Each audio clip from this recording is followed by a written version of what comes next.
Hey, Stephen Bonacore, the Podfather of gaming. Oh my God, who am I here with? Martin Wallace, one of the most important designers in this industry over the last 20 years. You're too kind.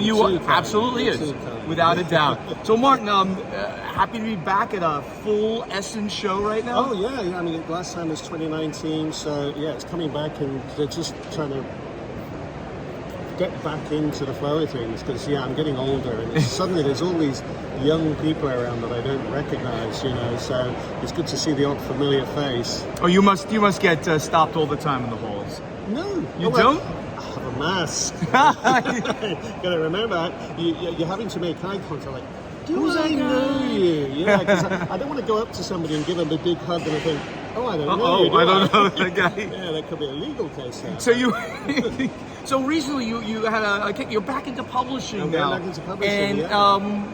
And that's after a number of years of not doing that. And you just had a successful Kickstarter. It funded, yes. did pretty well, and that was Bloodstones. Correct. What kind of game is it? Just give people a notice about that to help them out, and they can go back and do a late pledge or something like that. So it's a multiplayer fantasy war game. Okay, the key thing about it is not so much the rules, but the form of the game, because you have silk maps or fake silk maps, and then you have little tiles that are your units. Yep. And so there's no cardboard, apart from the box, there's no cardboard or paper in the game. Okay. And beautiful components. I remember nice. How beautiful those things were in the videos. So it's very tactile, and this is something I want to pursue. So we're going to be doing follow-ups to Bloodstone's going to be doing extra factions, because it's like in the base game you've got your dragon riders, you've got necromancers, you've got people, kind of your straight white knight kind of guys. And then we're working with David Turtsey. I know David. He's a very fun guy. Mr. Irrepressible. You just can't keep him down. He's just there. So he's working on some new factions. Cool, that's great. So it's going to be something that it's not a one-off. It's something I'm putting a lot of effort into to say, let's try and build this. You're going to world build with this. Yeah. Very, very cool. But also with the form, I want to do other games in this same kind of style. So for instance, I've designed a new train game. Another train game by Martin Wallace. That's big. And it will be in a similar format where there'll be no card or cardboard in the game. That the actual hex tiles will actually be like poker chips. Okay. Then you'll have little proper plastic trains, and I say you'll have your fake silk map and this little factory thing. So it's going to look gorgeous. And the nice thing about these silk maps is, it's like in Bloodstones, I can get 5 maps in there, and the box is just slightly thicker than a normal Cosmos Catan box. So rather than having one of these great big coffin boxes, you've got a lot of game in a small space. And it looks fantastic. And those kinds of maps and those kinds of bits are just going to enhance the experience of the game. Yeah. It's a good game. Very cool. I say so myself. I suppose it's something I'm trying to, without wanting to upset anybody, I find a lot of the modern games, they seem to be, there's so much in them. Yep. There's so, there's boards and there's displays and then there's these bits and that, and I'm kind of thinking, wouldn't it be nice just to have games that are simple in terms of components? It doesn't mean they're dumb, it doesn't mean they're stupid games, they're still deep. Yep. It's kind of going back to an earlier form of Eurogame where things were just simpler and more elegant.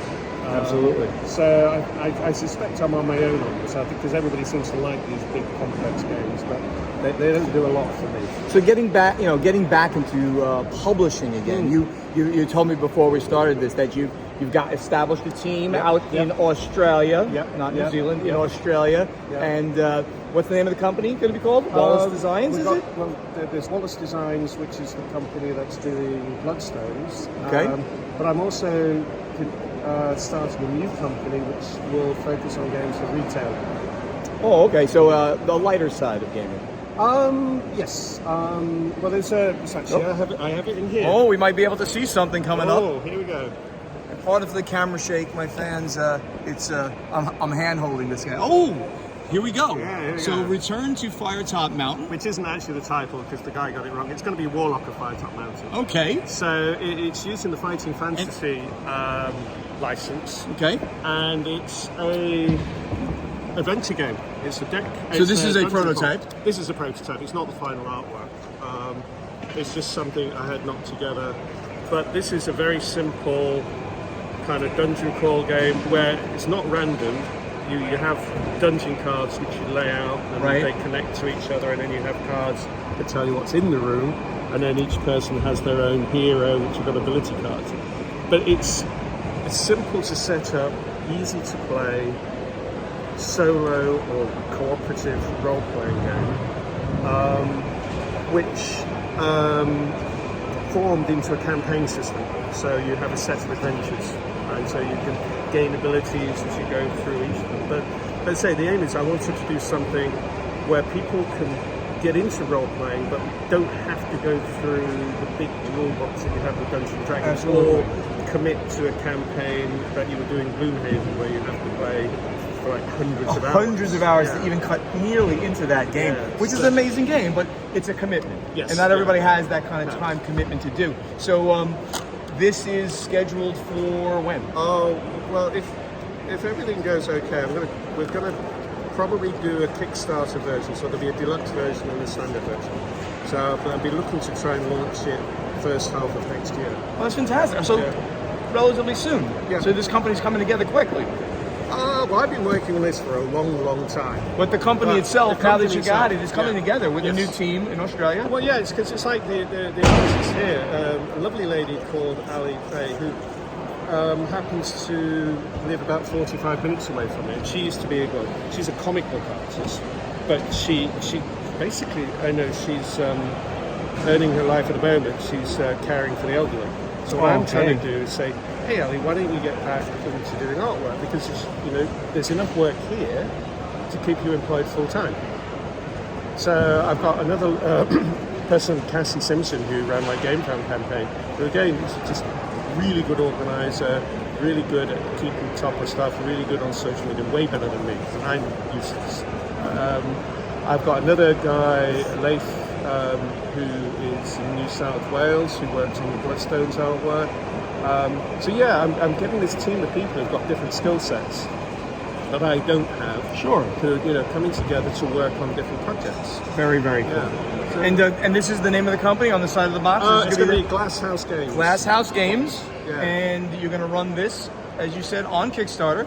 Hopefully Kickstarter or GameFound. This will probably be Kickstarter. Okay. I think GameFound I'm going to kind of use for the like Bloodstones type game. Okay. That's a kind of a specialist game. This has got wider appeal, and I kind of figure Kickstarter is probably a better vehicle. These days we shouldn't even say a Kickstarter game. It's just really a crowdfunding game. I know. With three platforms out there, which we talk about on Board Games Insider all the time, that they keep coming up, and each one's a little bit different and a little bit interesting depending on the type of game you're going to put up there. Yeah. So. Well, this is fantastic, Martin. Anything else you want to mention before we cut? Let's see. I suppose, the stuff I'm working on, I'm still plugging away on an expansion for Anno 1800. Very nice. I'm doing some work with a UK-based company called Stone Sword Games, who did Senjutsu. So I've designed a follow-up game called Damyo, which is like a big up to 6 player strategy war game. Excuse me, voice game. So, and I've got some other projects with them. Who else am I working with? There should be some good news coming from Roxley at some point. Roxley, great company. I saw Gavin here a little while ago. Yeah, I love Roxley. They just keep sending me money. It's great. I love it. We need to feed ourselves, so getting those constant checks are good. Oh yeah. It's it's a tough life being a game designer. I think people assume that you're rich, but it's like even I always have said this in my life. You're one of the top pantheon of game designers in the industry, but still, it doesn't mean you're rich. That means that, and you'll admittedly say you're not. You still need to get that stream, that really big kind of hit that goes you know, if it doesn't go mass market, it goes top of BGG and it has sales over time. And it's hard to be there. It's really hard to do that. There's very few evergreens. Yeah. And if you don't have one of those behind you, then it's like you have to keep putting out games. Yep. And most games, you know this yourself, they sell a couple of thousand. And then you're lucky, and then it's gone. So But good luck. I mean, it sounds like Martin Wallace is back with a vengeance with a couple of companies of your own that you're doing work with, and I think that's wonderful. So congratulations. Congratulations, Martin.